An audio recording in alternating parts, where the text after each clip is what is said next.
टंडवादम से रिपोर्ट कर रहे हैं आज़ाद पहवर एसएचओ टंडवादम मोहम्मद हनीफ महर ने मुकदमा नंबर 235 साल 2025 ज़ेर दिफा 392-34 पीपीसी के रूपोश उसामा कातियार को एक गैर कानूनी पिस्टल समेत गिरफ्तार किया है।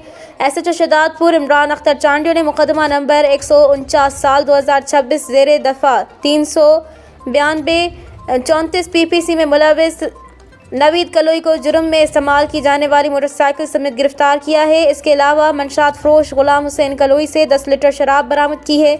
मिल्कियत के दस्तावेजी सबूत बर वक्त न दिखाए जाने पर एक मोटरसाइकिल सेक्शन 550 के तहत जब्त की है।